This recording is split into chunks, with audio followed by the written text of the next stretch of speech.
వేదిక మీద ఉన్నటువంటి పెద్దలకు, వేదిక ముందున్నటువంటి పెద్దలకు, సాహిత్యాభిమానులకు నమస్కారం. ముందుగా డాక్టర్ సంధ్యా విప్లవ్ గారికి నా హృదయపూర్వక శుభాకాంక్షలు తెలియజేస్తున్నాను.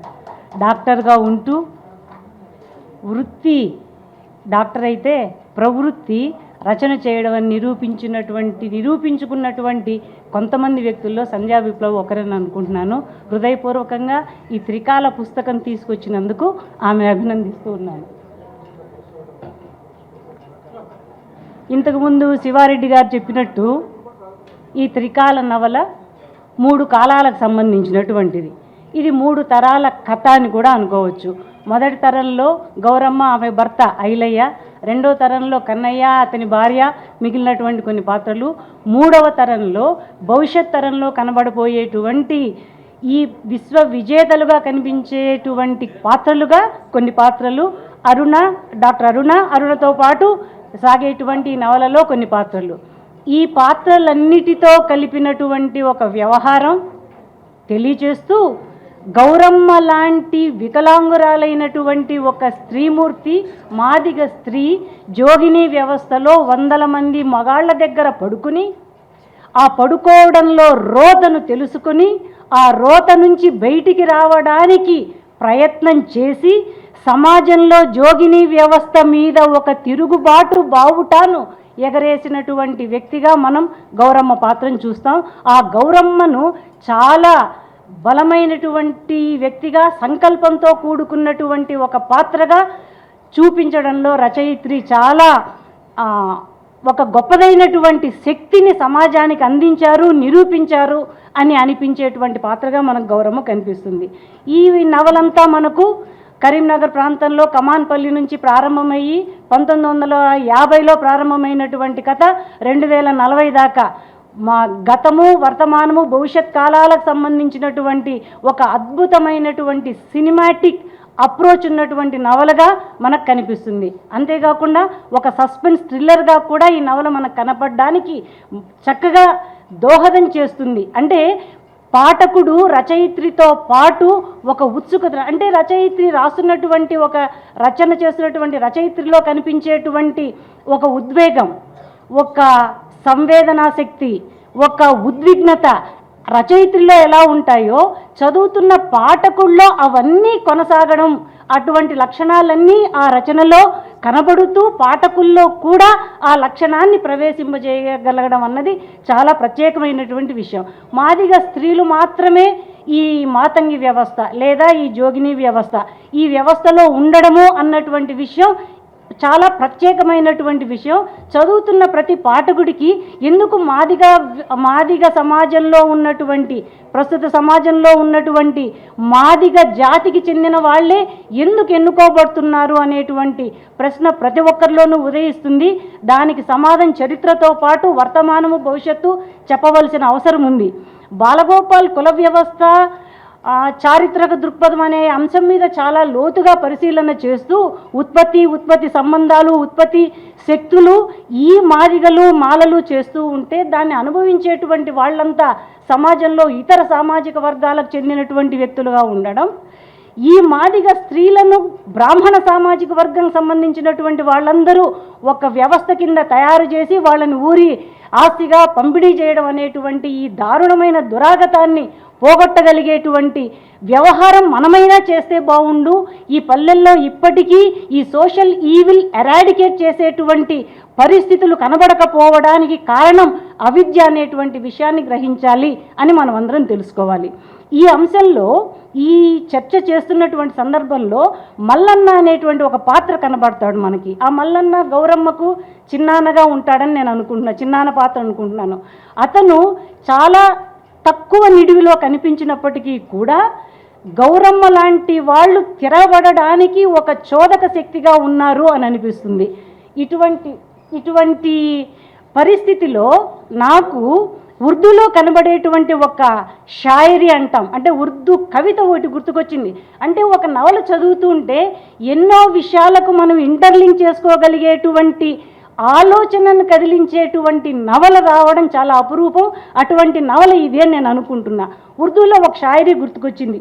ఉంచే ఉంచే దర్బారం సే క్యా లేనా, నంగే భూకే బేచారోं से क्या लेना, ऊंचे ऊंचे दरबारों से क्या लेना, नंगे भूखे बेचारों से क्या लेना, अपना मालिक अपना खालिक अफजल है, अपना मालिक अपना खालिक अफजल है, आती जाती सरकारों से क्या लेना. పెద్ద పెద్ద దర్బారాలతో ఏం పని ఉంటుంది? మనం అక్కడికి పోగలిగిన వాళ్ళం కాదు, సామాన్యులం. అడుక్కొని ఒంటి మీద బట్టలు లేకుండా బికారితనంతో ఉన్న వాళ్ళతో మనకేం పని ఉంది? మనం ఆ స్థాయికి దిగలేం సామాన్య మానవుడిగా ఉంటూ. మనకున్నటువంటి శక్తి ఎవరు? పైన ఉన్నటువంటి అఫ్జల్, ఆ డామినెంట్ పర్సనాలిటీ. అయితే ఎంత అద్భుతమైన వాక్యం చూడండి. ఆతి జాతి సర్కారోం సే క్యా లేనా. ఈ ప్రభుత్వాలు ఉన్నది ఎందుకు? ఈ మాతంగి వ్యవస్థ లేదా ఈ జోగిని వ్యవస్థ లాంటి దురాగతాలను ఎరాడికేట్ చేయడానికి ఈ ప్రభుత్వ సంస్థలు ఉన్నాయి. ఇటువంటి సంస్థలు అవి చేయాల్సిన పని చేయనప్పుడు మనం చేయాల్సిందేముంది? భగవంతుడిని నమ్ముకోవడము అనేటువంటి ఒక భావన టక్కని నాకు ఆ షాయరీ గుర్తుకొచ్చింది ఈ మల్లన్న పాత్రను చూస్తూ ఉంటే.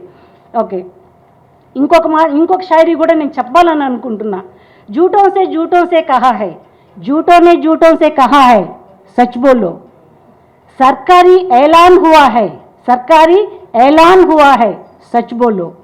घर के अंदर झूठों की मंडी है, घर के अंदर झूठों की मंडी है, दीवारें पर लिखा हुआ है, सच बोलो. అంటే రాజకీయ వ్యవస్థ, ఈ రాజకీయ నాయకులు ఎంత దౌర్భాగ్య స్థితిలో ఉన్నారు. ఈ సమాజంలో ఈ ప్రభుత్వంలో ఉన్నటువంటి రాజకీయ శక్తులు ఎంత నిర్వీర్యంగా ఉన్నాయి అని చెప్పడానికి మనకున్నటువంటి ఈ జోగిని వ్యవస్థ, ఈ జోగిని వ్యవస్థ నుంచి ఆ మాదిగలను బయటికి తీసుకురాలేనటువంటి, అంటే ప్రభుత్వాలే చేయాలి ఈ పని. నువ్వు నేను ఆలోచించి 4 మాటలు మాట్లాడగలం. ఎక్కువ స్పందన కలిగినటువంటి వ్యక్తులు నవలలు రాయగలరు. ఎంత ఉద్యమం నడిపినా ప్రభుత్వ ప్రమేయం లేకుండా ఈ రకమైనటువంటి సాంఘిక దురాచారాలు తొలగవు అని తెలియజేసేటువంటి నవలగా నేను దీన్ని భావిస్తున్నా. మీకు కన్నడంలో ఒక విషయం చెప్పాలి. అద్భుతమైనటువంటి వ్యక్తిగా నేను బసవేశ్వరుణ్ణి చూస్తాను. 11-12వ శతాబ్దంలో కర్ణాటక ప్రాంతంలో నాకు తెలిసి మొత్తం ప్రపంచ చరిత్ర, సాహిత్య చరిత్రలోనే ఒక అద్భుతమైనటువంటి సామాజిక ఉద్యమాన్ని తీసుకొచ్చినటువంటి వ్యక్తిగా బసవಣ್ಣ కనిపిస్తాడు. ఆయన ఒక వచనం చెప్తాడు. ನುಡಿದರೆ ಮುತ್ತಿನ ಹಾರದಂತಿರಬೇಕು, ನುಡಿದರೆ ಸ್ಫಟಿಕದ ಸಲಾಕೆಯಂತಿರಬೇಕು, ನುಡಿದರೆ ಮಾಣಿಕ್ಯದ ದೀಪ್ತಿಯಂತಿರಬೇಕು, ನುಡಿದರೆ ಲಿಂಗ ಮೆಚ್ಚಿ ಹೌದು ಹೌದನಬೇಕು, నుడియొಳಗಾಗಿ ನಡೆಯದಿದ್ದರೆ మెచ్చనయ్య కూడల సంగమ దేవ. అంటే మాట్లాడితే ముత్యాలు పేర్చినట్లుగా ఉండాలి. మాట్లాడుతూ ఉంటే ఒక వ్యక్తి ఒక మాట మాట్లాడితే ఎదుటివాడి గుండెల్లో కత్తిలాగా దిగాలి ఆ మాట. మాట్లాడుతుంటే మాణిక్యాల కాంతి ఆ మాటల్లో కనపడాలి, ఒక చైతన్యం రావాలి. ఏ మాటలైతే మనం మాట్లాడుతున్నామో దాన్ని ఆచరించకపోతే సాక్షాత్తు భగవంతుడు ఒప్పుకోడు అంటాడు. ఇటువంటి వచనాన్ని ఆ కాలంలో 11-12వ శతాబ్దంలో కర్ణాటక ప్రాంతంలో ఒక ఉద్యమాన్ని తీసుకొచ్చాడు. ఆ ఉద్యమంలో ఆడవాళ్ళు కవిత్వం రాశారు, ఆడవాళ్ళకే అవకాశం కల్పించాడు. దళితులకు మాల మాదిగా ఎవరైతే అంటున్నామో ఎరుకుల ఇట్లాంటి వాళ్ళందరినీ, చాకలి మంగలి అందరూ కవిత్వం రాశారు ఒకే బేస్ మీద. ఏమిటి? భక్తి. అది వీరశైవ భక్తి అనేటువంటి ఒక ఉద్యమ ధోరణిని తీసుకొచ్చి ప్రపంచ సాహిత్య చరిత్రలోనే లేనటువంటి 11వ శతాబ్దంలో మనుషులందరూ సమానమే అని మనం ఇప్పుడు మాట్లాడుతున్నా నడవనటువంటి సందర్భంలో అద్భుతమైనటువంటి వచనాలను తీసుకొచ్చినటువంటి వ్యక్తిగా బసవಣ್ಣను చూడొచ్చు. ఈ నవల చదువుతుంటే నాకు బసవేశ్వరుడు కూడా కనిపించాడు, గుర్తుకొచ్చాడు. ఇంకొక మాట చెప్పాలి. సమాజంలో ప్రస్తుతం కన్నడ ప్రాంతంలో సాహిత్యపరంగా, విమర్శపరంగా విపరీతంగా అద్భుతంగా ఎదుగుతున్నటువంటి సమాజంగా నేను భావిస్తాను కర్ణాటక ప్రాంతాన్ని. ఎందుకు అంటే LGBTQIA అనేటువంటి ఒక కమ్యూనిటీ ఉంది. LGBTQIA అంటే L అంటే లెస్బియన్, G అంటే గే, B అంటే బైసెక్షువల్, T అంటే ట్రాన్స్జెండర్, I అంటే ఇంటర్సెక్స్, ఏ అంటే అసెక్షువల్. ఇది ఒక కమ్యూనిటీ ఉంది. వీళ్ళందరూ అంటరాని వాళ్ళుగా ఉన్నారు. మనందరికీ ఆ విషయం తెలుసు. మనసు ముట్టుకొని మనం మాట్లాడదలిస్తే వీళ్ళను మనతో కలుపుకోలేదని మనం అంగీకరిస్తాం. ఇట్లాంటి సందర్భంలో, ఇట్లాంటి కమ్యూనిటీ ఉన్నటువంటి ప్రస్తుత సమాజంలో ఎటువంటి రచనలు కనిపిస్తున్నాయి ప్రత్యేకంగా అంటే వీళ్ళు రాసినటువంటి రచనలు వీళ్ళందరూ దళితుల్లాగా ఒక పక్క తొక్కబడినా లేదా ఒక పక్క తోసివేయబడినటువంటి కమ్యూనిటీగా ఉన్నారు. ఇప్పుడు మనందరిలో వాళ్ళు ఉన్నా కూడా నేను ఎల్జీబీటీ కమ్యూనిటీ నుంచి ఉన్నదాన్ని అని చెప్పుకునేటువంటి సాహసం లేనటువంటి ఆ వ్యక్తులు, ఆ కమ్యూనిటీ, ఆ గ్రూప్లో మొత్తం దేశంలో 2021లో ఎన్ని రచనలు ఈ గ్రూపుకు సంబంధించినవి ఉన్నాయి అనంటే ఒక 10 పుస్తకాలను బయటికి తీస్తే అందులో 2 పుస్తకాలు కన్నడ సాహిత్యానికి సంబంధించినవి ఉన్నాయి. ఒకటి మోహనస్వామి వసుధేంద్ర అనే గే రచయిత తన్ను తాను స్పష్టంగా చెప్పుకున్నటువంటి రచయితగా, గే రచయితగా వసుధేంద్ర ఉన్నారు. ఆయన రాసినటువంటి మోహనస్వామి, రేవతి అనేటువంటి ట్రాన్స్జెండర్ రాసినటువంటి ఇంకొక పుస్తకం ఏ లైఫ్ ఇన్ ట్రాన్స్ యాక్టివిజం అనేటువంటి పుస్తకం. అంటే ఒక సమాజంలో మనం కొంతమందిని తోసేస్తూ ఉంటే వాళ్ళు బతకడానికి అవకాశం లేక, సభ్య సమాజంలో కలవడానికి అవకాశాలు లేక, వాళ్ళకై వాళ్ళు ఇక్కడ దళితుల్లాగా ఈ LGBTQA వాళ్ళు సెపరేట్ కమ్యూనిటీ అయిపోవడం అన్నది చాలా బాధాకరమైన విషయం. అందులోంచి బలంగా పైకి లేస్తున్నటువంటి వాళ్ళు బెంగాలీలు, తర్వాత కన్నడ ప్రాంతంలో ఉన్నటువంటి వాళ్ళని నేను అనుకుంటున్నాను. ఇక్కడ ఈ జోగిని వ్యవస్థలో వెనకబడిపోతున్నటువంటి ఈ కమ్యూనిటీ, ఈ మాదిగ స్త్రీలను పైకి తీసుకురావడం కోసం వాళ్ళకై వాళ్ళు పోరాటం చెయ్యాలి అంటే చదువు ఉండాలి. ఈ కుల వ్యవస్థలో మాదిగలకు చదువు లేకుండా పోవడం అంటే చదువు లేకుండా పోవడం అంటే వాళ్ళని ఎవరు చదువుకోవద్దన్నాడు అని మీరు అనొచ్చు. ఆ అవేర్నెస్ వాళ్ళల్లో కల్పించేటువంటి పరిస్థితి లేకపోవడం అన్నది బాధ కలిగించేటువంటి అంశం. అయితే అదే అంటాడు అంబేద్కర్, నీవు ఏ పక్క తిరిగి చూసినా కుల వ్యవస్థ అనేటువంటి పెనుభూతం అన్ని పక్కల ఆవరించుకొని ఉంటుంది. దాన్ని చంపేస్తే తప్పితే రాజకీయంగా, ఆర్థికంగా బలపడలేము అంటారు ఆయన. ఓకే, ఈ నవలలో చాలా అంశాలు చర్చించారు. ఎవరు? డాక్టర్ సంధ్యా విప్లవ్. ఎన్నో విషయాలు ఎలా ఉందంటే, ఒకప్పుడు తిలక్ నవలలు, విశ్వనాథ సత్యనారాయణ నవలలు చదివి పెరిగినటువంటి మాలాంటి ఒకప్పటి తరం సాహితీ వ్యక్తిత్వం కలిగినటువంటి మాకు ఈ నవల చాలా నాకు ఏమంటారు ఆనందాన్ని, ఉత్తేజాన్ని కలిగించింది అని చెప్పొచ్చు. ఎన్నో విషయాలు చర్చలోకి తీసుకొచ్చారు ఆవిడ. న్యూట్రిషియస్ ఫుడ్ గురించి తీసుకొచ్చారు, క్యాపిటలిజం గురించి మాట్లాడారు, క్రోనీ క్యాపిటలిజం గురించి మాట్లాడారు. క్యాపిటలిస్ట్ అంటే ఏమిటి? తాను బాగుపడుతూ తన సంపదను పెంచుకునేవాడు. క్యాపిటలిస్ట్ ఎప్పుడు ఆస్తులు కలిగి ఉన్నటువంటి వ్యక్తి, డబ్బు కలిగి ఉన్నటువంటి ఒక వ్యక్తిగా కనిపిస్తూ ఉంటాడు. నేల ఆస్తిగా, సంపదగా కనబడవచ్చు, ఒక పరిశ్రమ సంపదగా ఉండొచ్చు, డబ్బులు కలిగి ఉండడం కావచ్చు, పొలం కలిగి ఉండడం కావచ్చు. ఇలాంటి సంపద కలిగినటువంటి వాళ్ళు ఏం చేస్తారు? ప్రైవేటీకరణను ఎక్కువగా బలపరుస్తారు. అందులో ఏం చేస్తారు? ప్రభుత్వ ప్రమేయాన్ని చాలా తక్కువ పెడతారు. అంటే ప్రభుత్వం ఎక్కువగా వాళ్ళ వ్యవహారాల్లో ఇన్వాల్వ్ కాకుండా ఉండడానికి ప్రయత్నిస్తారు. Government has no business to be in business అనడం క్యాపిటలిస్టులకే చెల్లింది. ప్రభుత్వం ఎటువంటి పరిస్థితుల్లో కూడా వాళ్ళ సంపదల్లోకి, వాళ్ళ మార్కెట్లోకి, వాళ్ళ వ్యవహారాల్లోకి ఇన్వాల్వ్ కాకుండా ఉండేటువంటి పరిస్థితి వాళ్ళు ఎక్కువగా ఇష్టపడతారు. ఈ క్యాపిటలిస్ట్ నుంచే క్రోనీ క్యాపిటలిజం ప్రారంభమైంది. ఈ క్రోనీ క్యాపిటలిజం ఏం చెప్తుంది? Political connections for unfair advantages in the market. Political connections for unfair business in the మార్కెట్లో సక్రమంగా జరగనటువంటి ఒక బిజినెస్కి రాజకీయ లింకులను తీసుకోవడం క్రోనీ క్యాపిటలిజం అవుతుంది. బిఎస్ఎన్ఎల్ నేటికి టోటల్గా పడిపోయింది.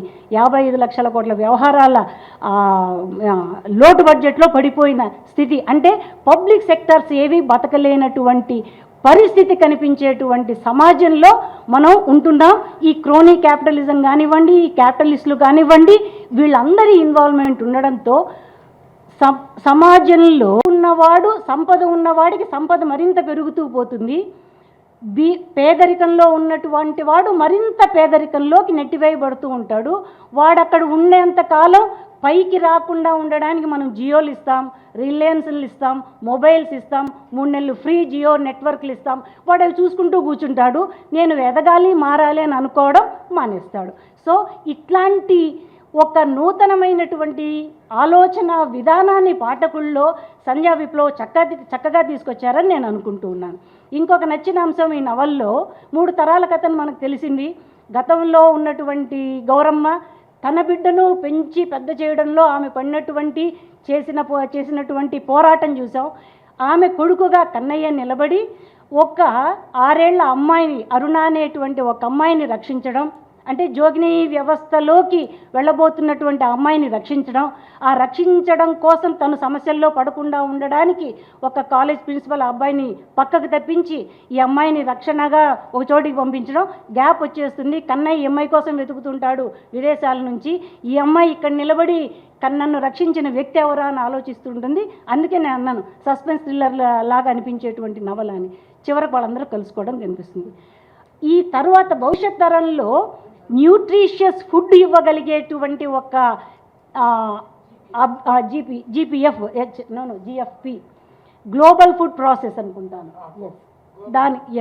అది అంటే ప్రపంచంలో అంటే ఒక జోగిని వ్యవస్థ నుంచి పైకి లేచినటువంటి వ్యక్తులు లేదా ఆ వ్యక్తులకు ఉన్నటువంటి శక్తులు విశ్వమానవ సౌభ్రాతృత్వాన్ని కోరుకునేటువంటి దిశగా వెళ్ళగలగడం, వాళ్ళు నోబెల్ ప్రైజ్ తీసుకోగలిగే స్థితికి వాళ్ళు రావాలని డాక్టర్ అరుణ ఆకాంక్షించడం గొప్ప విషయంగా అనిపిస్తుంది. ఈ విషయం గురించి నేను ఆలోచిస్తూ ఉంటే డాక్టర్ ప్యాట్రిక్ బ్రౌన్ అనేటువంటి ఒక ప్రొఫెసరు స్టాన్ఫర్డ్ యూనివర్సిటీలో ఏం చెప్తున్నాడు, మీరు ఈ మధ్య గమనించారో లేదో, వీగన్ ప్రోడక్ట్స్ వస్తున్నాయి, వీగన్ కాస్మెటిక్స్ వస్తున్నాయి. అంటే జంతు బలులతో సంబంధం లేకుండా, జంతు మాంసంతో సంబంధం లేకుండా తయారయ్యేటువంటి ఫుడ్ ప్రోడక్ట్స్ కానివ్వండి, కాస్మెటిక్స్ కానివ్వండి ఇప్పుడు సమాజంలో వస్తున్నాయి.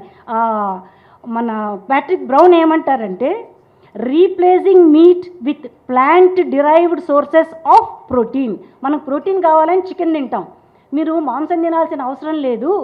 దాని బదులు ఆ ప్రోటీన్ ఇచ్చేటువంటి వెజిటబుల్స్, సీడ్స్ ఉన్నాయి. బ్లాక్ బీన్స్ కానివ్వండి, చిక్ పీస్ కానివ్వండి, పీనట్స్ కానివ్వండి, టోఫు కానివ్వండి,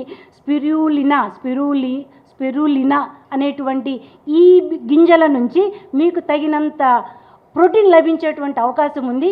కాబట్టి వీలైనంతగా జంతు బలులను ఆపండి.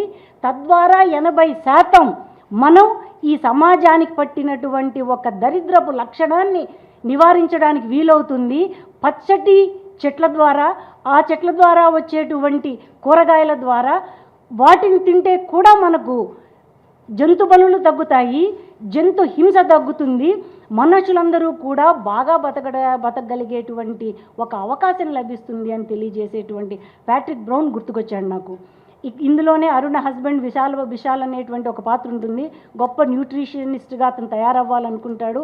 ఆయన తయారవ్వాలనుకునేటువంటి ఆ విభాగంలో WHO నుంచి పర్మిషన్ రావాల్సినటువంటి అవసరం ఉంటుంది.